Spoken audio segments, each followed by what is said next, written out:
Bwana Yesu asifiwe. Praise the Lord. Kwa salama.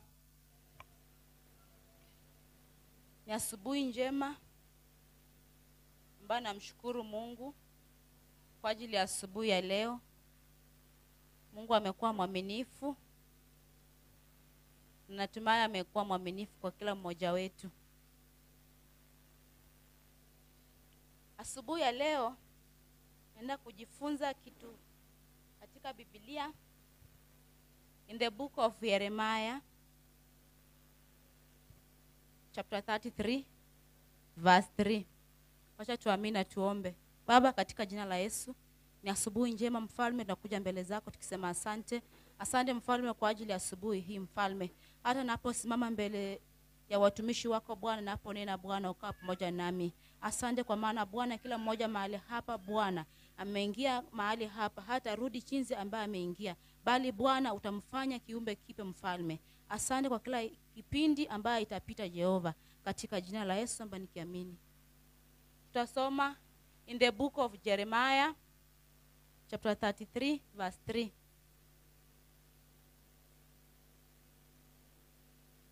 Biblia inasema, call to me and I will answer, and I will answer you and show you great and mighty things which you do not know. Praise the Lord. Ya kwamba niite nami nitakuitikia, nami nitakuonyesha mambo makubwa magumu usiyo yajua. Bwana Yesu asifiwe. Asubuhi ya leo ni wakati wa kumrudia Mungu. Na katika Jeremiah alikuwa anaandika maneno haya ambayo Mungu ameweka ndani ya maisha yake. Jeremiah alikuwa nabii. He was a prophet. And he was writing this word to the nation of Israel. And he was writing akiwa gerezani. Praise the Lord.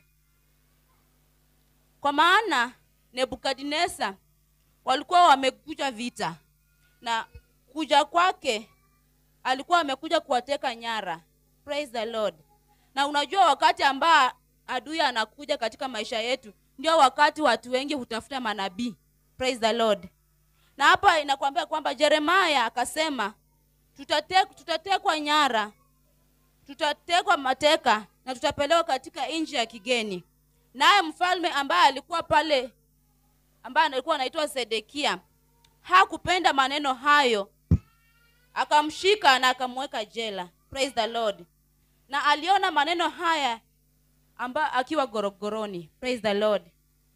Ukiangalia Jeremiah, Biblia inatuambia kwamba unapata mambo ya ajabu sana. Mungu njia yake si kama ya mwanadamu. Praise the Lord. Maana inaanza kwamba Jeremiah, Mungu aliongea na yeye. Praise the Lord. Natuambia kwamba Mungu aliongea na Jeremiah akamwambia anunue shamba. So nilikuwa nafikiria hii jambo, kumbe kununua shamba si ya sai. Walianza kununua kitambo, na kitambo ilikuwa ukitaka kununua shamba unaenda kwa jamii yako. Like kama unataka kununua shamba unaangalia kama ya kazini yako, yani shamba inabaki ya jamii. Bwana asifiwe. Na Jeremiah akamuita kazini yake, akakuja kumwandikia title deed.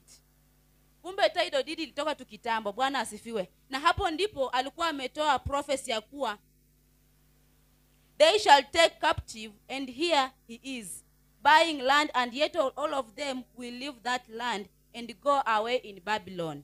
Maana alikuwa wamefanya hiyo nchi maovu ndani machoni pa Bwana.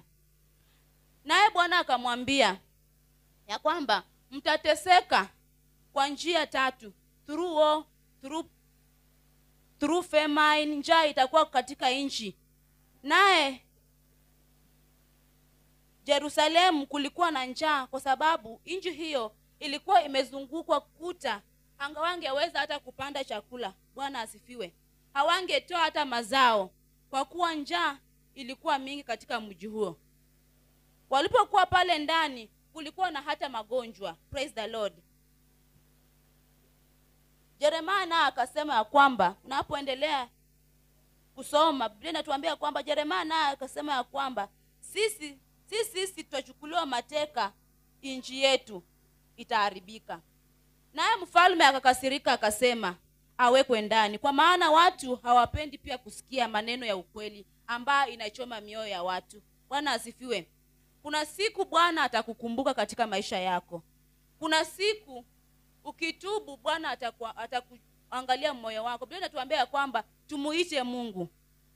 Na topic yetu ya siku ya leo inatuambia kwamba calling on God. Praise the Lord. Calling on God. Hapo inatukumbusha ya kwamba Bwana atatukumbuka katika mateso yetu. Katika vilio zetu Bwana atakukumbuka. Praise the Lord. Unapoangalia wakati wa kumrudia Bwana, wakati wa kumuomba Mungu umefika. Maana kuna mambo ambayo inatendeka katika nchi yetu ambayo tunaona, ingine inatisha, ingine tunasema kwani hivi, kwa nini inafanyika? Lakini Bwana anatuambia kwamba tumuite naye atatuitikia. Praise the Lord. Unaposoma Psalms 50 verse 15.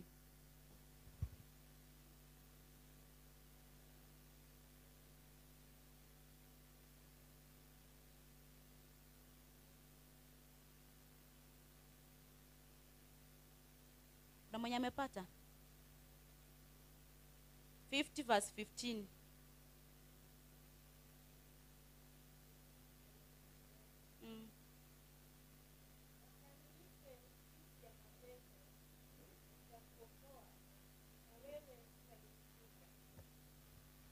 Amen. Ukaniite siku ya mateso, nitakuokoa na wewe utanitukuza. Praise the Lord. Inji hiyo watu walipomsahau Mungu kukawa na shida sana, lakini Mungu wetu ni wa huruma, Mungu wetu ni wa upendo. Ukimrudia atakukumbatia na atakusamehe dhambi zako. Bwana asifiwe. Maana hao watu walikuwa wanateseka sana, na Mungu naye akaona hapana, watu wangu wanateseka na Mungu wetu ni wa huruma. Hata asubuhi ya leo tunapomrudia Bwana, tunapomtubu dhambi zetu ambazo tumefanya, tunapotazamia Bwana na kumuita Bwana, atatukumbatia na atatusamehe dhambi zetu. Bwana asifiwe. Point number 1, call unto me. Call unto me. Wakati mwingine unakuwa na rafiki yako, ukamwambia nitakuita, alafu wakati unangoja anakosa hata kupigia simu. Bwana asifiwe. Ama mtu amekuambia nipigie simu, wakati unampigia simu inakuwa mteja. Si unakasirika? Mungu anasema asubuhi ya leo kwamba tumuite. Ita Mungu kwa maombi naye ataitika. Yeye hatasema ako mteja, maana rafiki yako anaweza kuwa mteja. Bwana asifiwe.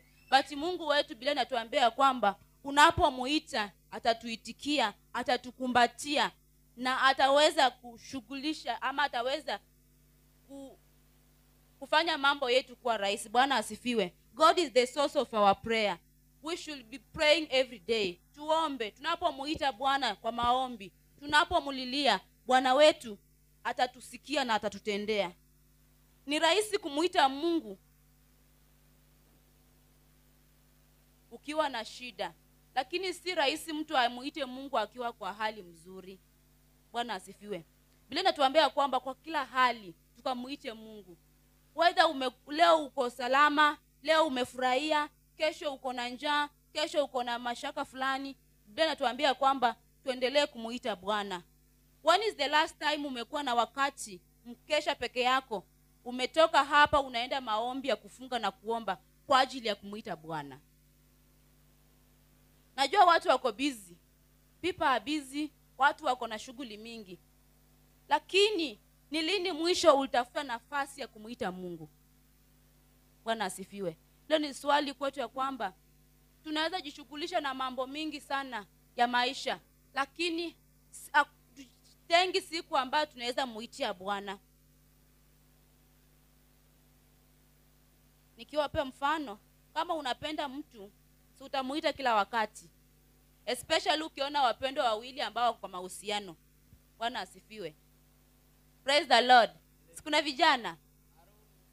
Ukiona watu ambao wako kwa mahusiano, kila time anaangalianga tu simu. Unaweza pata hata missed call 10 na ulikuwa tu umewacha tu simu. Unapata missed call mingi sana. Bwana asifiwe.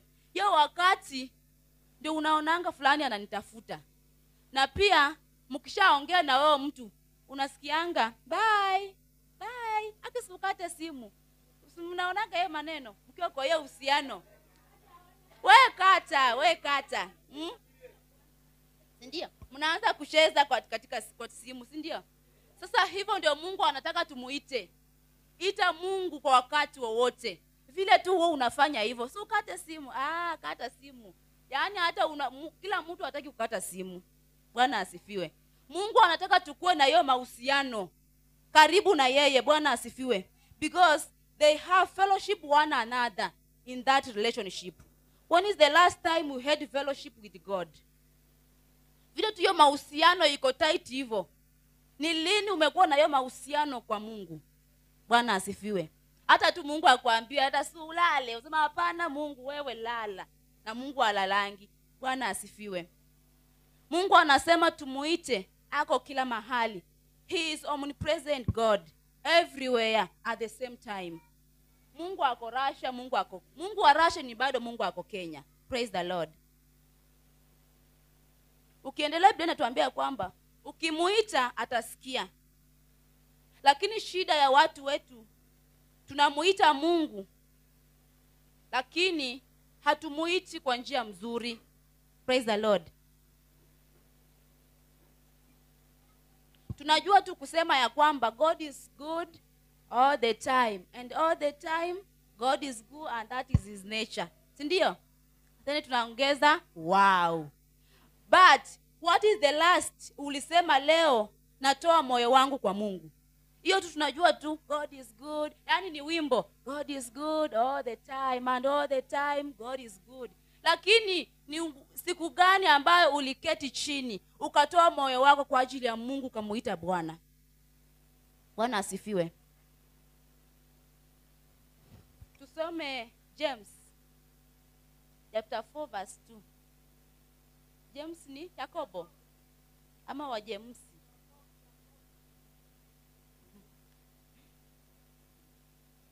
Wa Jimmy.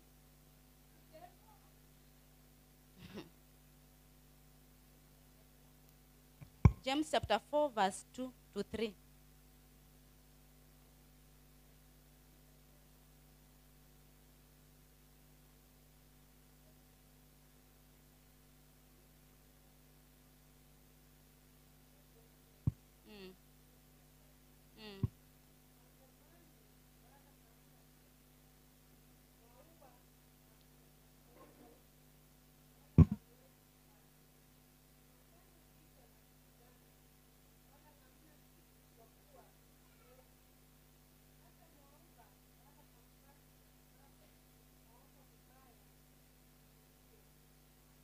Amen.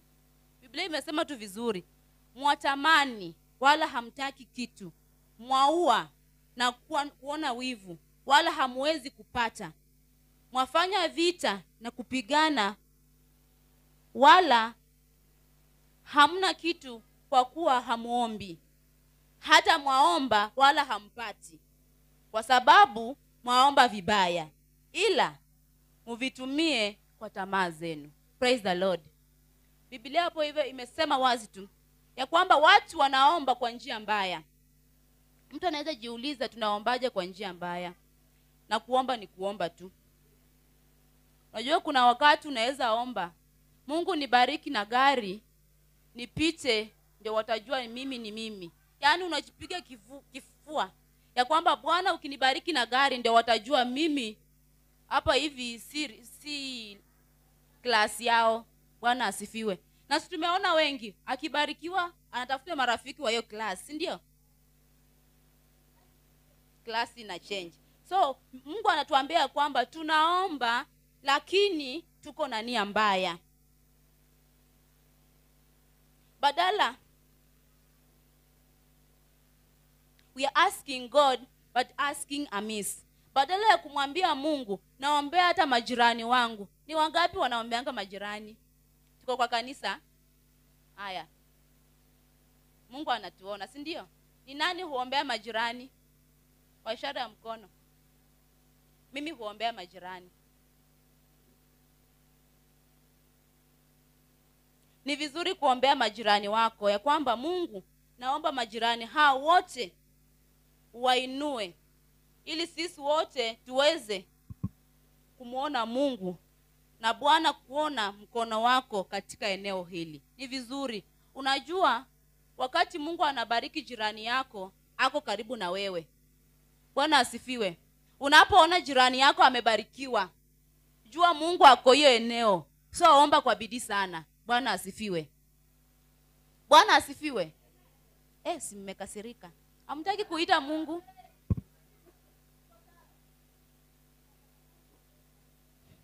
Kuomba Mungu ukiwa na roho safi, Mungu anafungua milango. Bwana asifiwe. Ambia jirani yako, omba ukiwa na moyo safi. Kila mtu ambie jirani yake, omba ukiwa na roho safi. Wachana na nia mbaya.